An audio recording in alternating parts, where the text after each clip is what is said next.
सो dear student, CBSE 2025 Bhopal region का हम लोग स्टैंडर्ड मैथ का चैप्टर 1 का चैप्टर वाइज हम लोग सॉल्व कर रहे हैं। तो चैप्टर 1 रियल नंबर का सेक्शन सी का 23rd क्वेश्चन है ये सेट 1 का।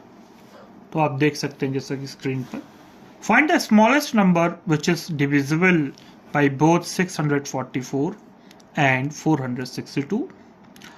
ये ए पार्ट दिया है, इसके और में हमें देखा है कि two numbers are in the ratio of 4:5 and their HCF is 11, so find the LCM of these numbers.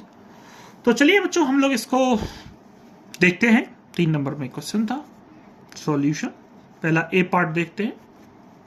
हमसे कहा जा रहा है कि दो नंबर हमें गिवन है 644 एंड 462, और हमें ये निकालना है कि इसको जो स्मॉलेस्ट नंबर जो होगा इनको डिवाइड, इन दोनों को डिवाइड करने वाला वो स्मॉलेस्ट नंबर क्या होगा। तो डेफिनेटली जो भी नंबर होगा बेसिकली वो हम बेसिकली 644, तो हम लोग लिख सकते हैं इसको as a product of prime factor according to the fundamental theorem of arithmetic. 644 can be written as a product of prime factor according to the fundamental theorem of arithmetic. So बच्चों इसके हम लोग फैक्टर कर लेते हैं। तो देखते हैं बच्चों, 644 like you can see, बहुत सिंपल सा method, 2 3 6, 2 2 4, 2 2 4, 2 1 2, 2 6 12, 2 1 2, like you can take 7 7 2 40, 7 3 21। सो हमें फैक्टर मिल गया बेटा इसके 2 स्क्वायर इंटू 7 इंटू 23। अब नेक्स्ट टास्क है हमारा 462 के फैक्टर्स, क्योंकि हम जानते हैं कंपोजिट नंबर है और इसको हम फंडामेंटल थ्योरम अरिथमेटिक के हिसाब से इसको हम प्रोडक्ट ऑफ प्राइम फैक्टर्स लिख सकते हैं, प्राइम नंबर्स का प्रोडक्ट। और आप देख सकते हैं 2723 प्राइम नंबर से। अब बच्चों हम लोग यहाँ पर 462 के फैक्टर्स निकाल लेते हैं। 462, 2 2 4, 2 3 6, 2 1 2, here 3 7 21, again 3 7 21, 7 1 7, 7 7। तो हम 462 को भी प्रोडक्ट ऑफ प्राइम नंबर्स के फॉर्म में लिख सकते हैं, 2 इंटू 3 इंटू 7 इंटू 11। तो बच्चों जैसा कि आप देख सकते हैं दोनों में ही 2 एक स्मॉलेस्ट नंबर है जो दोनों नंबर्स को डिवाइड कर रहा है, और हमसे पूछा भी यही गया था बच्चों कि the smallest number which is divisible by both 644 and 462। यहां पर बच्चों हमसे एचसीएफ नहीं पूछा गया है, एचसीएफ क्योंकि हाईएस्ट कॉमन फैक्टर होता है। हमसे पूछा गया स्मॉलेस्ट नंबर, तो दोनों में 2 अपेयरिंग है, 2 इज द स्मॉलेस्ट नंबर, उसके बाद 3, उसके बाद 7, उसके बाद एक्सेट्रा। तो हमारा आंसर हो जाएगा यहाँ पर 2। आइए बच्चों देखते हैं इसका और पार्ट। डी में कहा गया 2 numbers are in the ratio of 4:5।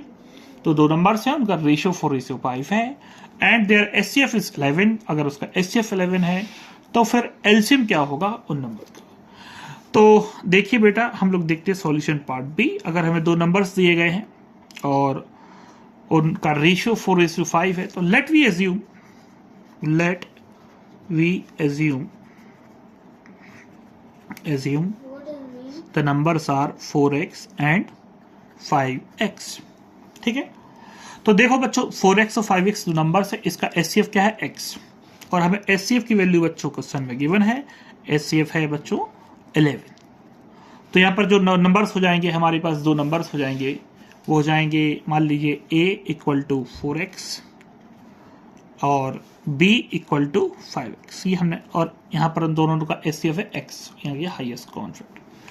x की वैल्यू हमें बेसिकली ये है x, हमारा एचसीएफ हमें दे रखा है। तो a equal to 4 into 11 that is equal to 44, और b equal to 5 into 11 that is equal to 55। तो बच्चों ये जो b की वैल्यू हो जाएगी ये 55 हो जाएगी। तो यहां से हम कह सकते हैं कि हमारे जो 2 नंबर्स हैं a वो है 44 और जो दूसरा नंबर है b वो है 55। अब बच्चों ये तो हो गया आधा पार्ट। इसके बाद हमें बच्चों एलसीएम निकालना है। तो हम लोग आइडेंटिटी जानते हैं कि HCF of 2 numbers a, b multiplied by LCM of 2 numbers AB is equal to product of these 2 numbers। ये आइडेंटिटी हम जानते हैं। HCF हमें बेटा 2 गिवन है, 11 गिवन है, LCM हमें उन दो नंबर्स का निकालना है और ये बेटा हो जाएगा इन दो नंबर्स के प्रोडक्ट के बराबर। तो दो नंबर्स हमारे पास 44 इंटू 55 ये वैल्यू हमने रख दी है। अब आगे बढ़ते हैं तो यहां से बच्चों हो जाएगा LCM equal to 44 multiplied by 55 divided by 11। तो 11 5 ज़ा 55 और यहाँ से हमके आंसर मिल जाएगा 5 4 ज़ा 20, 5 4 ज़ा 20 और 22। तो बच्चों इन दो नंबर्स का जो LCM है 22 होगा। तो बच्चों अगर आपको वीडियो पसंद आती है, क्वेश्चन समझ में आता है तो मेरे चैनल को लाइक कीजिए, सब्सक्राइब कीजिए और वीडियो को शेयर कीजिए। Thank you.